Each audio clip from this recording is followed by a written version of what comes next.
Hello everyone, I am विपुल अग्रवाल। आज के अगर हम टॉपिक की बात करते हैं, आज बहुत ही ज़्यादा इंटरेस्टिंग टॉपिक हम यूज़ करने जा रहे हैं। तो आज के टॉपिक की अगर हम बात करें, आज मैं आपको सिखाने वाला हूँ कि ये लर्न कैसे करते हैं, ये क्रैम कैसे करते हैं। आपने सुना होगा कि कुछ लोगों की थ्योरी याद करने की पावर बहुत ज़्यादा अच्छी होती है और कुछ लोगों की थ्योरी याद करने की पावर थोड़ी कम होती है। अगर मेरी बात करूँ, मैं थ्योरी याद नहीं कर पाता हूँ, पर तब भी मेरे मार्क्स नॉर्मली अच्छे आ जाते थे हर क्लास में।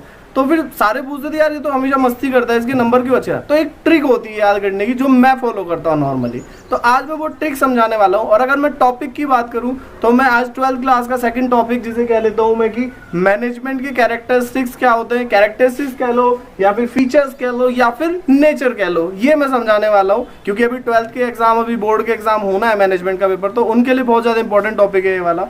तो फिर चलो शुरू करते हैं। मैंने उस दिन समझा दिया था आपको कि मैनेजमेंट क्या होता है, आप पहली क्लास में जाके देख सकते हो मे भी। आज टॉपिक हम चूज करते हैं कि मैनेजमेंट के कैरेक्टरिस्टिक्स, नेचर या फीचर्स कौन कौन से होते हैं। तो सबसे पहले अगर हम फीचर्स की बात करें तो फीचर्स के अंदर सबसे पहला फीचर हमारा कौन सा होता है? Goal oriented. मैनेजमेंट हमारा गोल ओरिएंटेड होता है। मतलब जो भी हम मैनेजमेंट करते हैं, हम एक चीज को ध्यान में रखते हुए करते हैं कि मैनेजमेंट हमारा गोल क्या होगा। फॉर एग्जाम्पल, अब एक बच्चा है, वो ट्यूशन पढ़ना आता है, तो फिर उसका मेन गोल क्या होता है कि भाई हमें 3 महीने के अंदर अंदर सिलेबस कंप्लीट करना है, नवंबर तक सिलेबस कंप्लीट करना है। तो इस गोल को ध्यान में रखते हुए वो मैनेजमेंट करता है कि मेरे को आज कितने पढ़ाई करनी है, कल कितनी पढ़ाई करनी है। ठीक है, मैनेजमेंट गोल ओरिएंटेड होता है। दूसरा हमारा होता है डायनेमिक फंक्शन। डायनेमिक, जब भी वर्ड आए तो डायनेमिक का मीनिंग याद रखना, जो थोड़ा बच्चों को प्रॉब्लम आती है इसमें। डायनेमिक का मीनिंग होता है चेंजेबल। मतलब हमारा डायनेमिक फंक्शन होता है मैनेजमेंट, मतलब according to the situation management को भी चेंज करना पड़ता है। अच्छा, समझ नहीं आ रहा तो समझो। मेरा बिजनेस था, मैंने सोचा था, चलो हमारा 12th का एग्जांपल लेते हैं कि मैंने सोचा था कि भाई अब मैं जो जुलाई या सितंबर अगस्त तक जो है सिलेबस कंप्लीट कर लूंगा अपना, और ऐसा करूंगा, पढ़ाई वैसे करूंगा। लेकिन एकदम से क्या हो गया? लॉकडाउन, कोरोना बाबा आ गए। तो कोरोना वायरस की वजह से सारी प्लानिंग की खराब हो गई, मतलब हमारी सारी प्लानिंग। तो फिर अब जब सारी प्लानिंग हमारी खराब हो गई तो अब हमें क्या करना पड़ेगा? दोबारा से चेंज करना पड़ेगा सारा मैनेजमेंट, सारा दोबारा से प्लानिंग करनी पड़ेगी, सब कुछ दोबारा करना पड़ेगा। तो मैनेजमेंट एक डायनेमिक फंक्शन। अगर बिजनेस पॉइंट ऑफ व्यू से एग्जांपल दूं उसका मैं, तो लोगों ने जो है पूरा टैक्स के अपना सोचा हुआ था, हम ऐसे काम करेंगे, ऐसे काम करेंगे, पर गवर्नमेंट ने एक नई पॉलिसी लेके आ गई। कौन सी? गवर्नमेंट जीएसटी लेके आ गई, डिमोनेटाइजेशन कर दिया, तो सारे मैनेजमेंट को चेंज करना पड़ गया। तो फिर मैनेजमेंट एक डायनेमिक फंक्शन है, मतलब change according to the situation हमें चेंज करना पड़ता है। एक बहुत अच्छा एग्जांपल देता हूँ उसका मैनेजमेंट का कि डायनेमिक फंक्शन कैसे होता है।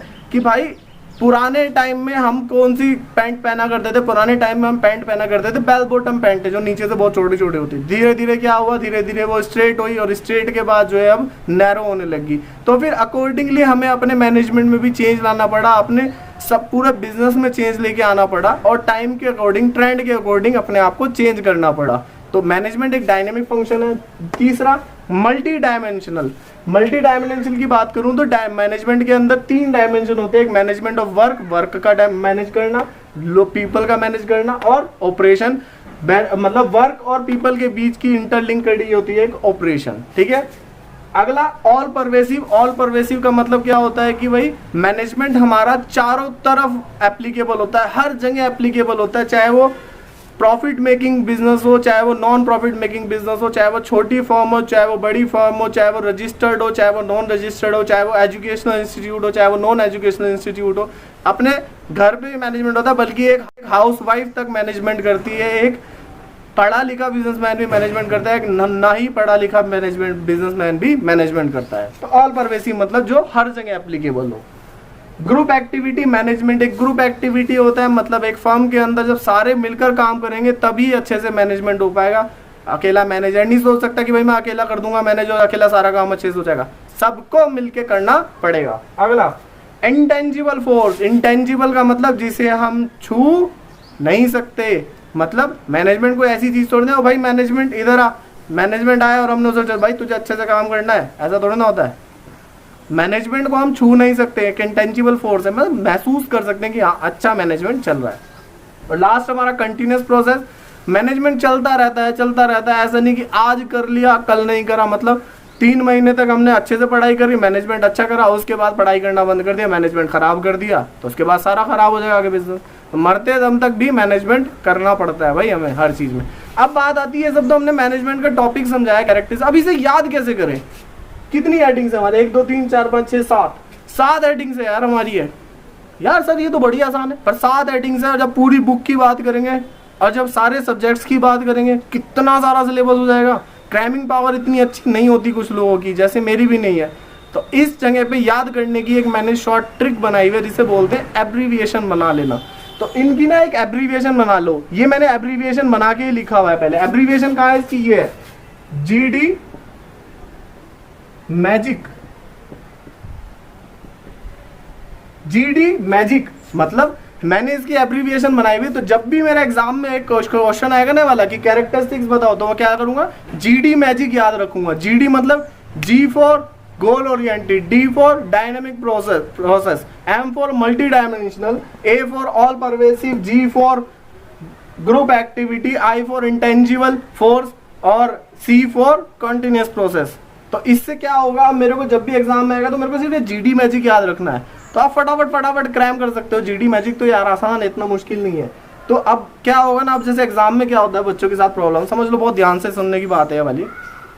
अब क्वेश्चन आया, बच्चे कहेंगे कुछ यार सर 12th के अंदर तो हमारी जो है केस स्टडी आती है, तो इसे याद करने की जरूरत ही क्या है? तो फिर भाई उनका भी जवाब दे देता हूँ मैं। केस स्टडी ऐसे आती है कि बताओ इसके अंदर मैनेजमेंट का कौन सा फीचर यूज होता है। अब फीचर्स हर चैप्टर के अंदर मिलेंगे, मैनेजमेंट का फीचर भी है, उसके प्रिंसिपल भी है वगैरह, बहुत सारे जर्नल हेडिंग्स हैं। तो बच्चों को क्या होती है, अब वो और दूसरा क्वेश्चन होता है कोई और 3 फीचर और बताओ। तब प्रॉब्लम क्या होती है, बच्चे 3 तो याद रखते हैं, 2 पीछे वाले से पूछेंगे, 2 तुक्का मारेंगे, और नंबर भी कैसे मिलेंगे? ऐसे ही मिलेंगे। 10 में से 2 तो वो खुद दे देगा, 2 तुक्कों में 1 नंबर दे देगा, बस ऐसे ही नंबर मिलते हैं फिर। तो फिर क्या होगा, इसे एग्जैक्टली अगर आप याद करके जाओगे, एग्जैक्टली लिख के आओगे ना, तो मार्क्स बिल्कुल 100% आपको फुल मार्क्स मिलते हैं।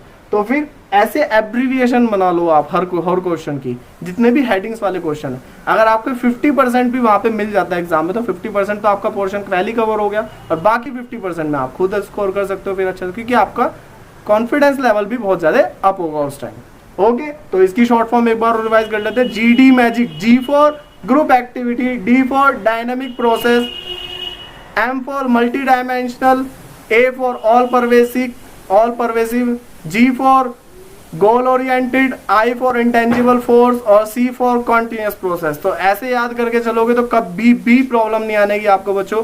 तो चलो आज की क्लास खत्म करते हैं। हमारा टॉपिक कौन सा था? Characteristics of management. Okay bye.